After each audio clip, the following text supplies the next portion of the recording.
season here. Seems funny that we're ending it like 2 games early, that we still have 2 road games to go, and miss having it ending on a weekend, but we did have a pretty good run of weekend games. But it was a great bounce back for our guys after the other day.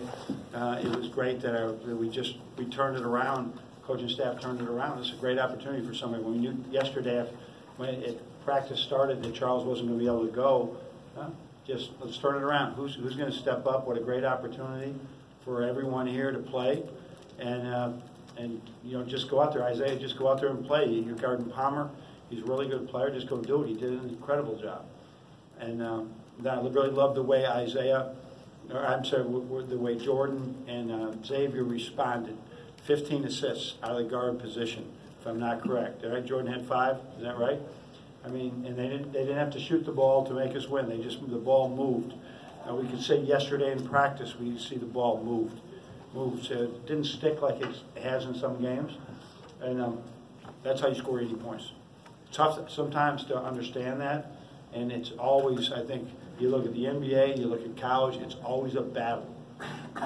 But you try to get them to understand it, and that's how you can play. Defensively, we were outstanding today. They're one of the best downhill teams in the league. Very much like Penn State took us downhill. I think they only got 27 paint touches today. I think our goal is 45. We don't want to go in there more than 45. They only got 27 paint touches. So terrific job by people staying in front. So love the crowd, just the atmosphere for even way back to the Northwood game and Norfolk State and Holy Cross, where we were down by 6 at half. If somebody would have told me, oh, you're going to go 17-1 at home, and you're going to win 25 games with 2 to go, I probably wouldn't have believed that. But these kids really performed when we had to perform, and I'm so proud of them. So there's a happy locker room right now. Ethan? John, what made you, decide to play Colin tonight, and what does this performance tell you about him? Yeah, and we finally talked about it yesterday.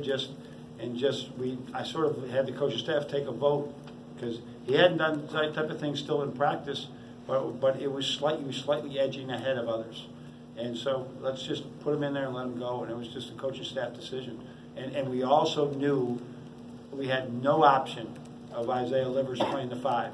We couldn't do it with Charles out, so by Charles being out, it forced us to play somebody. And as I said, I think one of the issues that when we've been noticing in the middle of halves, our plus minus has been down. Either we subbed or John was tired or somebody else was tired. And we said, we just got to do it. And it worked really well. On your right with Noah. You guys made it all the way to this point in the season without ever having to change the starting lineup. Yeah. That doesn't happen very often. We're really blessed. What did you think of how Isaiah played? It was terrific. You remember he's a starter last year, although Duncan would come in real early, but he just did a great job. My concern would be you're going to guard a 3 the whole time. He's never really guarded a 3 except when he's in for Charles. And then a lot of our ball screen actions on that side of the floor, so would it limit us there? But I think he had very limited assists in Big Ten play, and then he goes and gets three today. So that position will give you a few more assists. He did a great job. Started out making a 3. He did a great job. Right in the middle of Derek.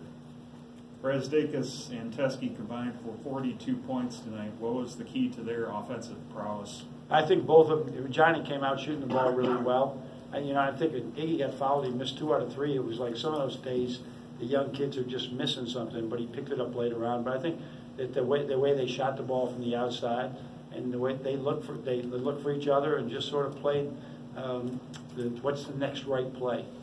And John's rebounds and John's finishes right now just are so much easier than some of the drama we've had before. He's just sort of understanding which way to turn. On your right with Andrew? I don't know what you'll say, but how much was gamesmanship with Charles, or you truly didn't really know what his status would be? Yesterday? Yeah, I didn't know yesterday. I did not know because that one day he did a few things, but it didn't feel right. And then when the next day, when he came to practice, because he's got some busy class days, Tuesday and Wednesday, and he did a workout. Yeah, feels a little bit better. But then when we came and he tried to do anything, he couldn't do anything. So we just said, okay, he's not going to play. But we certainly weren't going to tell the world 24 hours ahead of time once we knew that. And is there No.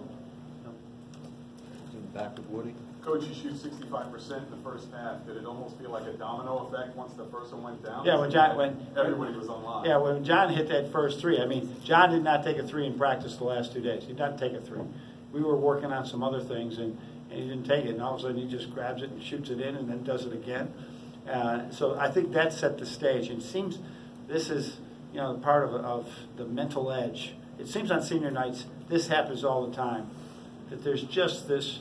All of a sudden, we're playing, and maybe we played more relaxed as well, right? That we after we got beat the other day. I think people just say, okay, we learned a great lesson. Let's just go out there and take the next right shot, and don't worry about it. But don't press to try and show anything. Just make the next right play. On your right with Orion.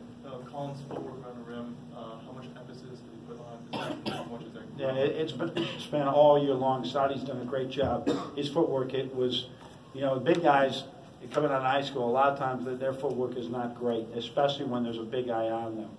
They stumble, they fall, and we've been working on it like crazy. I mean, just like crazy. Like Sadi all the time. Like he worked out today for 45 minutes, and it was basically all footwork, offensively and defensively.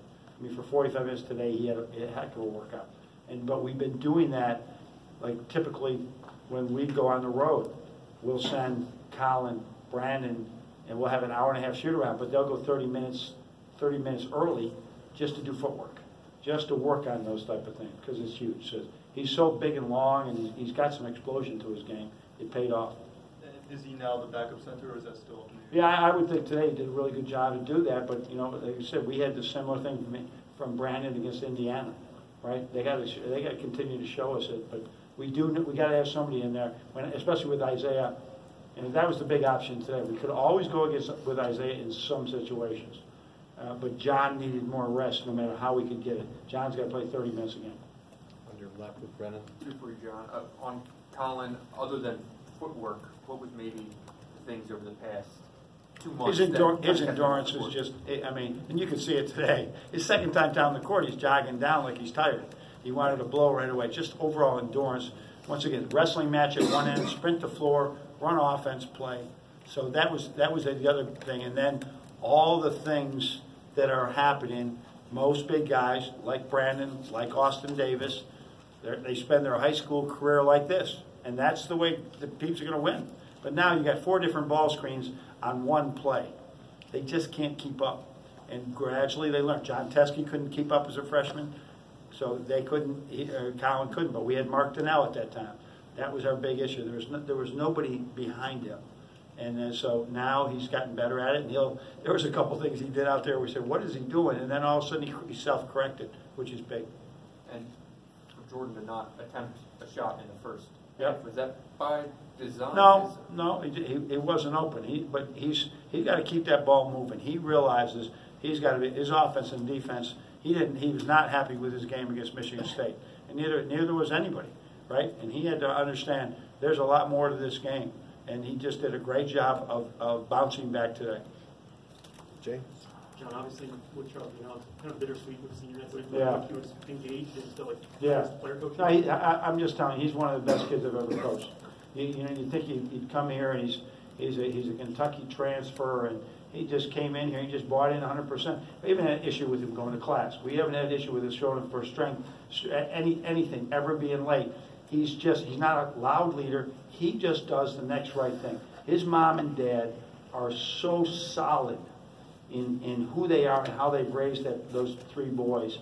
You can just see it every minute. So, I told you that record, right? Tom, what is the record since he put on a uniform? 58-12. 58-12. I mean, we had just lost Irvin, we lost Donnell, we lost Derek Walton, we lost some pretty good players off a team that went to the Sweet 16, and all of a sudden Charles shows up and we're 58-12. He's a heck of a kid. I guess from the players, did you get a sense that maybe they wanted to, win? Absolutely. They love him because he's so unselfish. This is a great story about him. When we went to the Final Four, they have a gift shop for the Final Four participants. And the kids get so much credit, they can buy like really nice stuff. They don't buy it, they get it for free. It's part of their gift for being in the Final Four. Charles went around and didn't buy one gift for himself, bought it for all his family members. Oh, you know, everybody. I'm going there. I said, boy, I'd like to have one of those. I'll get one of those. And guys are doing this. Charles didn't buy one thing for himself. Everything, my mother needs this. My dad needs this. That's why he's been so successful here. Ryan? John, you guys were 12 of 22 from 3 today. When you guys are hitting from behind the arc that efficiently, what does that do for the rest of your offense? I mean, it opens up really opens up everything. We had two 40% shooters on each wing, right? We'd rather have Charles out there. Don't make a mistake. When you have 40% shooters on each wing, now like a 35 to 40% are at the center, right? It really opens up that whole floor so you can drive them, or if they're playing both ways, we can come back. They can shoot it or fake it and drive it. So when we've been able to make 10, Tom can probably find out the record, we probably win a lot of games when we make 10. So 12 is really good. Dale? John, how big of a role have Xavier and John played in David and Colin's growth this season? They're both talking with him all the time. John, you don't see John talk a lot. I've just been trying to observe that, how he's talking to Colin and Brandon, right, Austin, in our practices. Yesterday's John role was, you be in there 1 out of every 4 plays. 1 out of every 3 plays. I don't want you in on offense or on defense, except 1 out of every 3 plays. Teach Colin, teach Brandon what to do, and that gives him this permission to teach. And Xavier's done the exact. Xavier. David doesn't come off the floor in this practice today. He plays the 1. He plays the 2. I want you in 1 out of every 3 plays, and I let them teach, and that really helps us. And did you do that because you knew you needed that added? Well, and I wanted those 2 to get rest too, right? That this has been a long season. When you go back to Spain, you come here, those guys have a lot of minutes. I wanted rest, but I did. When you teach, you learn, right? It's one of the biggest things that I learned as a teacher, right? When you teach, you learn, and that's what they were doing. Sean, on your right? John, you mentioned earlier that the one opened that offer, but you could see him think about taking a couple shots, and one in particular he didn't, and lobbed it over the top of Kessler. Yep. The fact that he didn't take shots in the second half, or the first half, excuse me, does that speak to a certain kind of growth and understanding that how important he is at the ball? Like with many players, he's very talented, and he can do some special things, but everything doesn't have to be a special thing. Just keep the ball moving, and that's what I think he's learning. You know, and I don't know if you saw our Minnesota game. He was absolutely terrific and played that same way. But with like most young players, they're just going to all of a sudden, they're just going to have days where their focus isn't right, and all of a sudden then it multiplies and it multiplies. And so today was just stay focused, make the game simple. And he still was there a little bit, but he's got to understand, I can be better. Doing less is going to be more for me and my teammates. We've got time for a few more. We'll go with Nick and then Chris. John, I know you said Colin's got to have a couple more, back-to-back days or whatever to Yeah. prove himself. But with him and David, are they close to where you're trusting them to be part of the rotation here? Yeah. I mean, I would doubt if we go another game where they're not in the lineup, as long as there's no injuries, or as long as I see they're paying attention to scouting reports, they're working hard, they have the right attitude. I think they'll get in there. How important is that at this point that you at least have to have 1 or 2 more guys? Especially looming with a tournament where you're going to have 4 games or 3 games in 3 days. You just can't go out and say, okay, let's Iron Man, let's go with 37 minutes apiece and alternate those guys. So it's really big, and they're learning. And what I can't wait for tomorrow, Nick, is to show them the video, and they'll learn some more. So it's part of that growth. We'd like it to have been earlier, but when you're in that beginning of the season, you don't get to 25-5, 25-4, right? If you lose some games early because you're playing those guys, you're not competing for the championship right now. So we tried to say, we're going to bring them along in practice and win what we can, but at some point we got to throw them in there and let them fail, and the time is now. Chris? Another short turnaround, does it help at all that you just played this team recently and there are some things you can go to? Yeah, I think a little bit. But we're going to be extremely lighter tomorrow than probably we have after the Minnesota flight, coming back late. We tried to prepare for Michigan State, but I don't think we did too much because we almost did nothing. But we might do nothing except watch film. I mean, you're walking through, it's still time on their legs. So we're going to be very light, but we just did play them, and that will be helpful. And then what were your thoughts on Dave's minutes tonight? I thought they were good. I think he's still probably going too fast, right? And he isn't fast. He's like a running back with the football, but he's just got to slow down, pace and space, because sometimes he just puts that head down. But it is good, and we want him to shoot the ball too. Coach. All right, thanks everybody.